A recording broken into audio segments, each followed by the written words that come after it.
April 16th.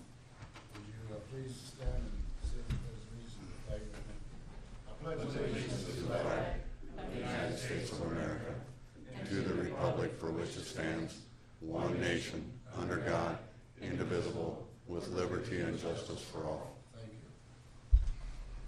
you. Nelson? Yes. Knapp? Yes. Rexinger? Yes. Goodchild? Yes. Wick? Yes. Motion to approve the agenda. Is there a second? Yes, second. Motion been made and second to approve the agenda. All those in favor say aye. Aye. Opposed? Motion carried. I'd like to welcome everybody in the chamber today, and I see Ev's here from the Marjorie Sentinel, and particularly you people that are watching over television at home. Today we've got general discussion, and one of the first things on the agenda, I believe, is Mike Donlin with some good news. So, Mike? Good morning, Mr. Mayor and Council and everyone else. I'm coming to you as the president of the Mars Area Betterment Foundation to provide an update and even a little more than just words. But by way of reminder, the Mars Area Betterment Foundation has been in existence for several years now and has been focusing its attention on raising funds and funding projects associated with Community Betterment Project number 2, those 10 projects. And now and again, you've gotten updates on how the projects themselves are going, mostly administered by the city in its due course, so I don't intend to go over any of that kind of thing. But the Betterment Foundation just had its most recent meeting a week ago from Friday, and I wanted to just provide a few points from that. As far as the board is concerned itself, of course myself as the president, Andy Schmidt serves as the vice president, Angela Knipe is the treasurer. Our most able and efficient secretary is Mr. John Rexwinkle. And then that's not funny, he really did do it. I was there, all he had to do was fill the blanks in. I brought a copy if they wouldn't want it proof. But also directors are Mark Newell, Angie Erdman, Jeff Kramer, Tammy Sattel, and Linda Mayrose. MarsFoundation.com is our website, and there is where someone could go to learn about progress on projects as we get updates. We consolidate news reports and other ways that information has come to them. There's also pledge forms there because we're a foundation that is continuously interested in raising money for community betterment projects. CBP2 is not the only thing we would like to work on and support to make our community better.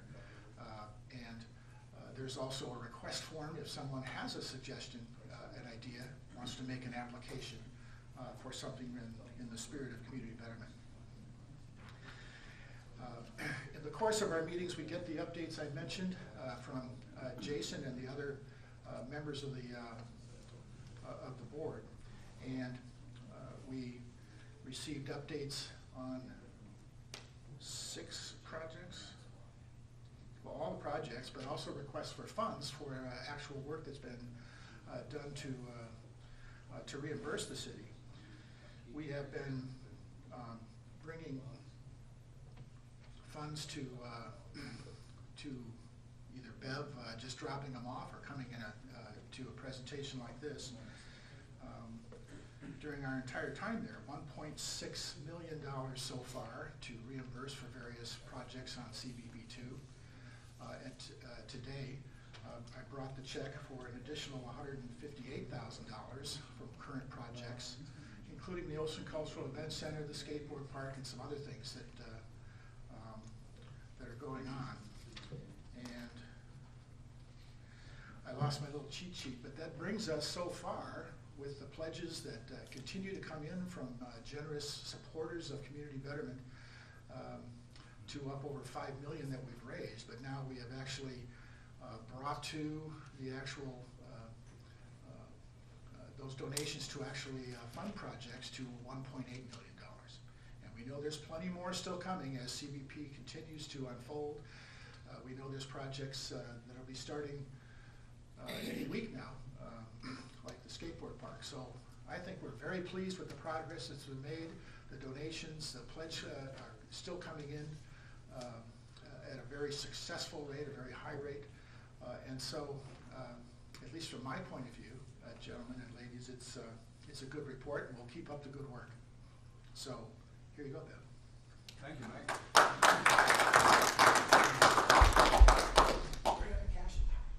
Thank you, Mike, for that updated report.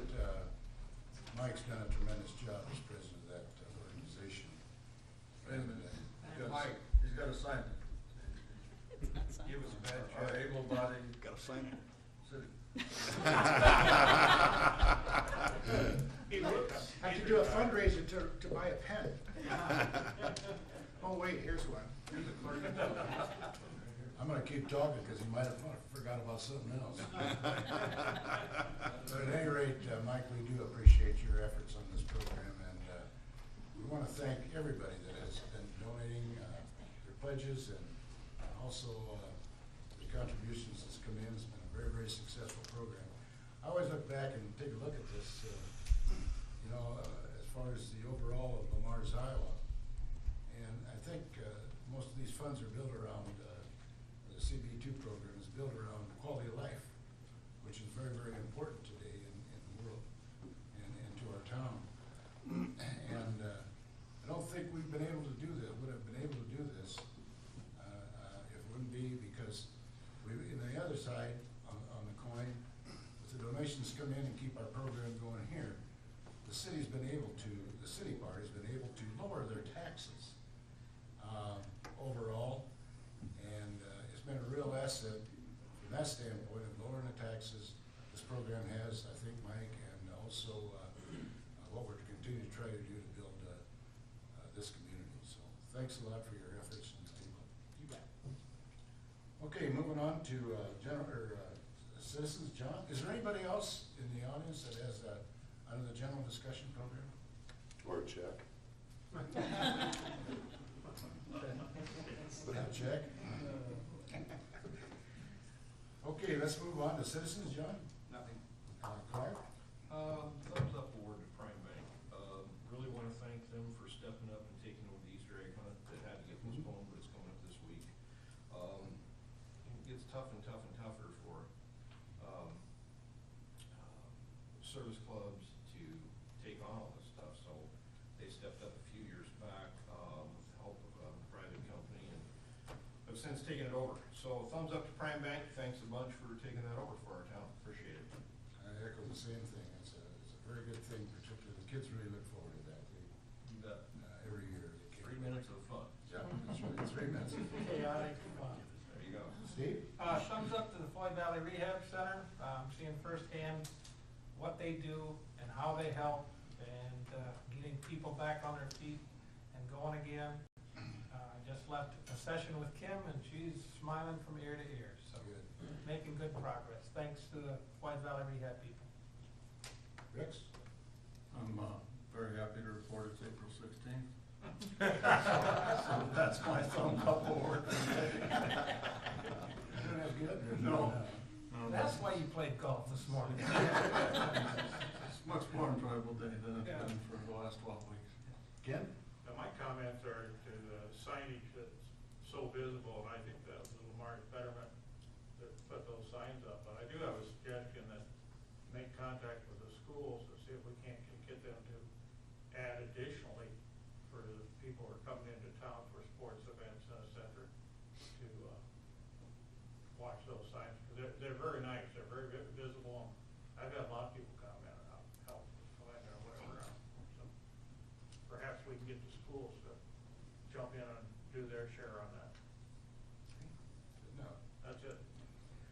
Okay, moving on to the consent items. All items listed on the consent agenda will be enacted by one motion. There'll be no separate discussion on these items unless a request is made prior to the time the council votes on the motion. Today we have 8 of them. First one is approval of the April 2nd, 2019 regular meeting minutes. Number 2 is a list of the bills for the period ending 4/12/19. Number 3 is a monthly financial statement for March 2019. Number 4 is a renewal and transfer of liquor license, which is Bacchus Sports Bar and the KC Hall.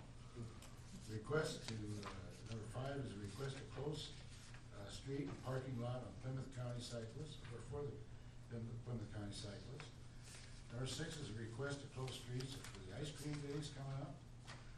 Number 7 is a non-bargaining pool of funds for the fiscal year 2020. And the inter-fund transfer resolution is number 8. Motion approving consent items 1 through 8. Second? Second. Motion made to, and second to approve the items 1 through 8. Could we have a roll call on those, Bill? Knapp, Yes. Nelson, Yes. Rexico. Yes. Goodchild. Yes. Wade. Yes. Thank you. Moving on to the action items. With regard to the McClure Engineering Water System Agreement for the engineering services. McClure Engineering, as our water system consultant, has asked by staff to submit a proposal to update both a portion of or all of our 2011 water utility evaluation and management plan. Attached is a two-part proposal. Part 1 is we'll reevaluate the process of the water hardness reduction, while Part 2 will update the entire 2011 water utility evaluation and management plan. The utility committee met on this on Thursday, April 4th, to discuss the proposal. The utility committee and the staff are recommending approving the agreement, and I think today we have Michael Washburn Michael with Washburn McClure. here Yep. with McClure Engineering to ask any questions you may want to ask Orton, or where we're at. Any questions from Mike? I'll give just a little background before Michael starts Yeah, okay. talking. This is all came about because we've been going through our wastewater permit renewal. So that brought up issues really on that end. But it also, one of the issues out there that was in that permit kind of goes back to the start of the system, which is the water. So we had talked with Michael, since they did our plant out there. And in this 2011 plan, which I didn't bring, but it's a nice thick book. Right here. There you go. It gave a review and a price for hardness reduction. So we had asked that they just kind of bring that up to date. That would be the first part of this, part 1. And then the second part is to bring that entire thing up to date, since it's almost 9 years old. Correct, it's 8 years clear, old. 2011. So just kind of update it. That goes through the needs of our water system. So it also had a project CIP listed in there, many of which we've done already. So this would create a new list of priorities. So that's basically the part 2 of bringing that thing up to date. I guess just a couple points I wanted to highlight that Jason also touched on. The reason really for looking at hardness reduction, the impotence is really, like he said, new water quality regulations that are in your wastewater permit. And specifically, there's a chloride limit that the city likely can't meet. And the chlorides come from all of the water softeners in town. Because as everybody knows, the city has hard water, like a lot of communities, most communities in this region. So, it's new regulations that are being, I guess, enforced on the city that could be addressed by reducing the hardness in the drinking water. Second thing is, I want to be clear that this is looking at hardness reduction. We're looking at ways to reduce hardness in the city's water, but we're not talking about the city producing what would be considered soft water. There's a difference in terms of grains of hardness of what soft is considered and what we would be bringing it down to. So we would not probably be bringing it down to a level where it would be considered soft for the customer. So I just wanted to point that out. So, and then as Jason said, there's two parts. So part one looks at hardness reduction, updates the costs that were in here. There's some new technologies that have come about. Reverse osmosis has gotten more cost effective. So part one will look at different technologies to reduce hardness in the water, update the costs, and then if it were to progress further into a project, then the DNR would require this to be updated, and that's part two of the study. So one scenario would be the council could approve the contract, but just give us notice to proceed on the first part, and we wouldn't start part two until part one is finished and everybody's on board with, hey, we do need to update this. Or you could just approve part one, and we can complete part one and bring that back to you. Isn't that what we kind of discussed in council, or in committee, Ken, was just doing part one? Or not? No, I think I remember doing both, Jason? as long as. The one thing I remember is that we did not want to do an entire rate study. Okay. That I remember. Yep. Okay. That part we're not Okay. talking about. Right. I knew we had kicked several things around and where exactly we had landed. I'll start for just a second. I'm very skeptical of hardness reduction on multiple levels. What is Lamar's current average? Rich, you're in the room too. What's our average hardness? 38 grains. 38 grains. So isn't partial hardness reduction the same as partially organically grown vegetables? I mean, it's the same thing. If I'm paying for hardness reduction and I'm only gonna end up with half hardness at my faucet, I'm not gonna be real happy with paying an elevated bill and then having to pay additional bills. Plus, you're not wastewater, you're water. So I've been talking with Jason and Ron, because I'm not at all satisfied with the way the DNR is testing and calling our flow. I think it's a very, very unfair. So we're checking into that.